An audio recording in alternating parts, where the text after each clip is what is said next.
भारत में बसे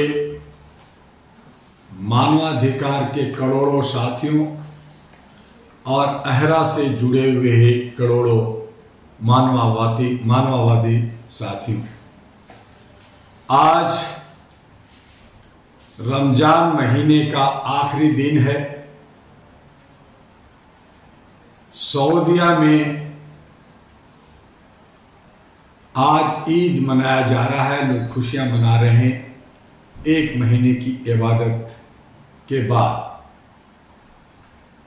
कल भारत में, पाकिस्तान में, श्रीलंका में, बांग्लादेश में, हमारे सभी पड़ोसी मुल्क जो ईस्ट में हैं, वो सभी कल ईद मनाने जा रहे हैं। उन तमाम साथियों को, चाहे ईस्ट में हो या वेस्ट में, विश्व के तमाम साथियों को, चाहे किसी भी धर्म से जुड़े हों, उन्हें दिली ईदी मुबारक। ये ईदी मुबारक शांति के लिए, सद्भावना के लिए, आप जिस तरह से पेशेंस रख कर करके आपने एक महीना इबादत किया, मैं उम्मीद करता हूं कि आने वाले बाकी समय में भी आप पेशेंस के साथ इंसानियत, ह्यूमैनिटी और मानवता को मानते हुए आपसी भाईचारा दिखाएंगे और तभी हम लोग ईद मनाएंगे। ऐसा ना हो कि हमने एक महीना मनाया और 11 महीना हमने जो है नालायकी की, भेदभाव किया, ऊंच नीच किया, जात पात किया और एक दूसरे का हम दुश्मन बन करके खून बहाया। यह बहाने में ही हम अपना शान और शौकत समझते हैं, इससे हमें बचना है। पूरा विश्व परेशान और हैरान है, एक दूसरे से उलझे हुए हैं। ऐसा लग रहा है कि कब किस वक्त तीसरा विश्व युद्ध शुरू हो जाएगा। कई देशों में ये स्थिति है कि कब किस वक्त गृह युद्ध हो जाएगा, सिविल वार हो जाएगा। आज हर कोई अपने अपने में जी रहे हैं। हर कोई सोच रहा है कि दूसरे के घरों में आग लग गया, मुझे क्या करना है। दूसरे की खेत उजड़ रही है, मुझे क्या करना है। दूसरे की इज्जत लूटी जा रही है, हमें क्या करना है। यही सोचकर हम मजे ले रहे हैं और नफरत पहुंचाने के लिए हम गलत तत्वों को साथ दे रहे हैं। हमें उनसे बाहर निकलना होगा। जुल्म करना, जुल्म सहना और जुल्म को देखना सभी बराबर है।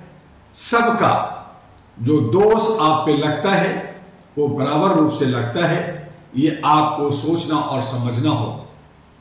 मैं भी 37 वर्षों से मानवाधिकार के लिए काम कर रहा हूं, जहां पे किसी तरह का कोई भेदभाव नहीं, कोई ऊंच नीच नहीं, कोई गोरा और काला नहीं।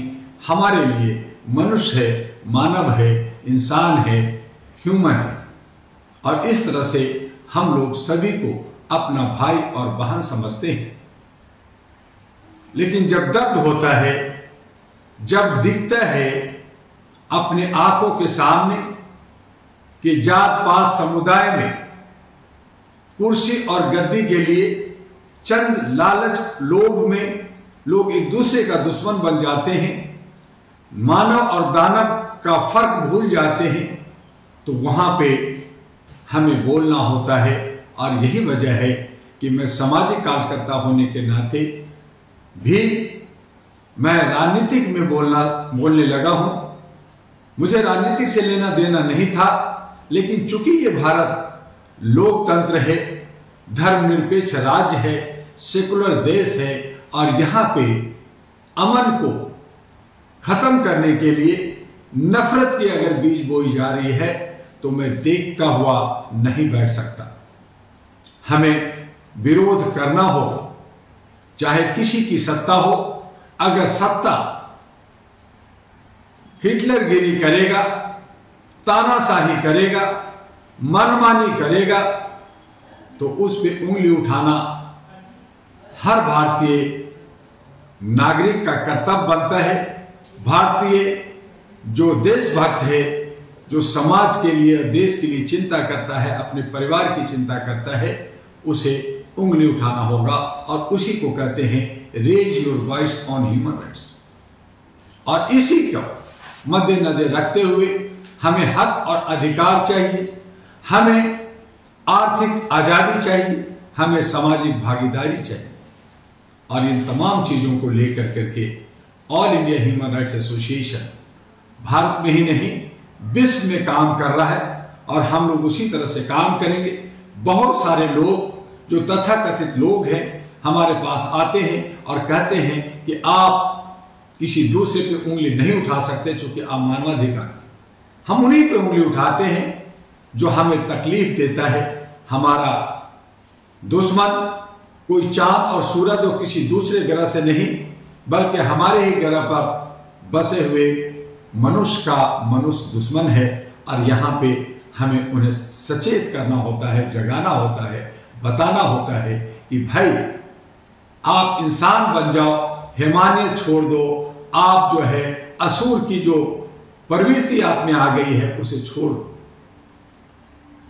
हमें चैन से रहने दो, खुद भी चैन से रहो और समाज और देश को चैन से रखते हुए उसके विकास के लिए हमें आगे बढ़ना चाहिए, उस पर काम करना चाहिए ताकि हमारे आने वाले जनरेशन, हमारे बच्चे खुश रह सके।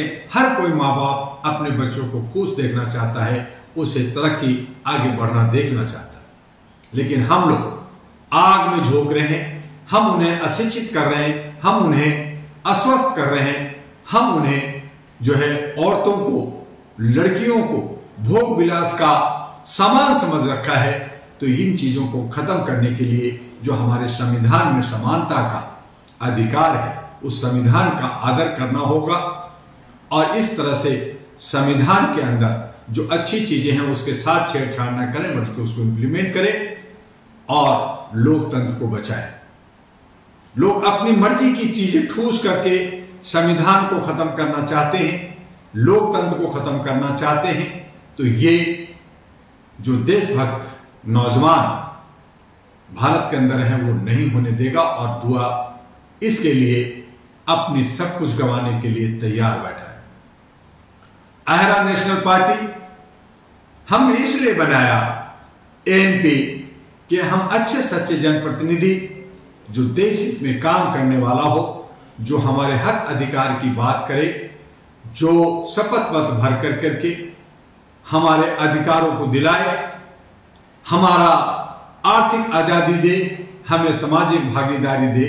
और इसके लिए आहरा नेशनल पार्टी शपथ भरती है और कहती है कि अगर आहरा नेशनल पार्टी सत्ता में आई तो ये मानवता से ओतप्रोत होगा, यहां जात पात नहीं होगा, यहां धर्म कर्म अपनी जगह करे, आस्था है उनकी घर में करे, लेकिन राजनीतिक के तौर पे, राष्ट्र के तौर पे राष्ट्र सर्वोपरि होगा। यहां पे हिटलरगिरी नहीं, यहाँ पे एक पंचायती राज की तरह हम तमाम लोग मिलकर करके देश को सुंदर बनाएंगे और हर समस्या का समाधान सिंगल विंडो सिस्टम से, जिसमें भ्रष्टाचार को खत्म करेंगे, कोई गुंजाइश नहीं होगी। और जो कोई भी गलत होगा उन पे कानूनी कार्रवाई संवैधानिक तरीके से उन पे एक्शन तत्काल और त्वरित लिया जाएगा। जो लंबित केसेज होते हैं उन्हें जो है महीने 2 महीने में खत्म किया जाएगा। और जितने भी, चाहे कार्यपालिका हो, चाहे न्यायपालिका हो, चाहे विधायिका हो, सबकी जवाबदेही होगी और समय सीमा के अंदर सभी लोग काम करेंगे। और अगर वो काम नहीं करते हैं तो उसे देशद्रोही कहा जाएगा और उस पर जो भी संवैधानिक प्रक्रिया बनेगी उस पर एक्शन होगा। तब हमारा देश सुंदर होगा। और इन्हीं चीजों को लेकर के हम, चाहे साउथ में भी आज कल कई कार्यक्रम, कई प्रोग्राम, कई त्यौहार मनाए जा रहे हैं और नॉर्थ में भी कई त्यौहार मनाए जा रहे हैं। ईद खुशियों का, मिलन का, मीठी ईद है। इसे मीठा ही बनाएं, कड़वा ना करें। और जो हमारा नवरात्रा होता है, पोंगल है, हमारे दूसरे और जो हमारे केरला के अंदर कार्यक्रम चल रहे हैं त्योहारों का, उन सभी त्योहारों को मस्ती भरी मिलजुल करके मनाएं। अच्छी बात है, लेकिन देश के बारे में जरूर सोचें। बस आज इतना ही। हमारे जितने भी वीडियो आपके पास पहुंच रहे हैं उसे सब्सक्राइब कीजिए, उसको फॉरवर्ड कीजिए, उसको लाइक कीजिए, ताकि मेरा उत्साह बढ़े और आपसे प्रतिदिन थोड़ा थोड़ा आपसे बात करते रहें, हम बढ़ते रहें। आपका डॉक्टर दुआ, all India human rights association का राष्ट्रीय अध्यक्ष और अहरा नेशनल पार्टी का राष्ट्रीय अध्यक्ष, एक नई सोच, एक नई विकल्प लेकर हम आए हैं। जय हिंद, जय भारत, नमस्कार।